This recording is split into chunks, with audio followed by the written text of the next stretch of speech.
17 বছর বয়সী সাকিবুর রহমান শোয়েব তার থেকে 10 বছরের বড় খালাতো বোনকে বিয়ে করতে চান। ছোট ভাইয়ের এমন সিদ্ধান্তে বাধা হয়ে দাঁড়ায় তার বড় ভাই সাইফুর রহমান সোহান। খালাতো বোনকে বিয়ে করা নিয়ে দুই ভাইয়ের মধ্যে শুরু হয় চরম বিরোধ এতটাই তীব্র রূপ নেয় যে বাধ্য হয়ে হস্তক্ষেপ করতে হয় তাদের বাবাকে। এই ঘটনার জের ধরে বড় ভাই সাইফুর রহমান সোহান এক ভয়ঙ্কর পরিকল্পনা করেন। তিনি ছোট ভাই সাকিবুর রহমান শোয়েবকে বেঁধে মুখে কাপড় গুঁজে হাত পায়ের রক কেটে হত্যা করেন। এখানেই থেমে থাকেনি সোহান। পরে তিনি তার বাবাকে রেল লাইনে নিয়ে গিয়ে রেখে দেন। ট্রেনের ধাক্কায় তার বাবার মৃত্যু হয়। ঘটনাকে ভিন্ন খাতে প্রবাহিত করতে সোহান আত্মীয় স্বজনকে ফোন করে জানান তার বাবা মাদকের টাকার জন্য ছোট ভাইকে হত্যা করে নিজে ট্রেনের নিচে ঝাঁপ দিয়ে আত্মহত্যা করেছেন।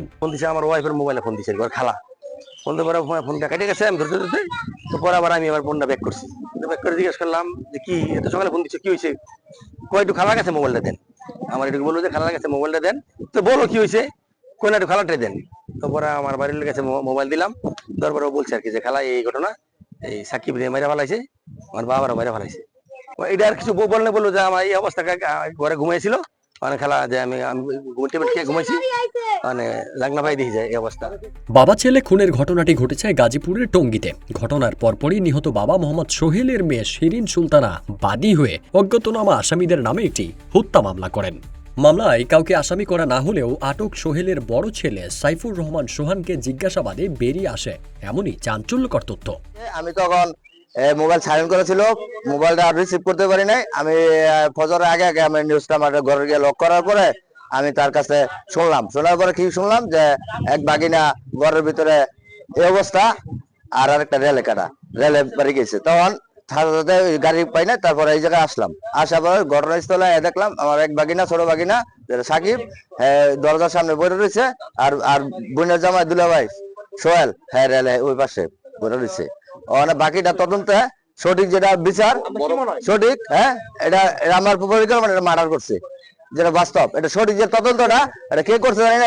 তদন্তটা যাচাই করে আইনগত প্রক্রিয়া করে কঠিন শাস্তি দেওয়া হয়, এটা আমার দাবি মামু হিসাবে। তদন্ত সংশ্লিষ্ট সূত্র জানায় মেইলি সংক্রান্ত ঘটনাকে কেন্দ্র করেই এই চাঞ্চল্যকর হত্যাকাণ্ড ঘটেছে বলে ধারণা করা হচ্ছে। ছোট ভাইকে হত্যার পর তার বাবা মাদকাসক্ত থাকায় সহজেই তাকে রেল লাইনে নিয়ে যেতে সক্ষম হয় আসামি।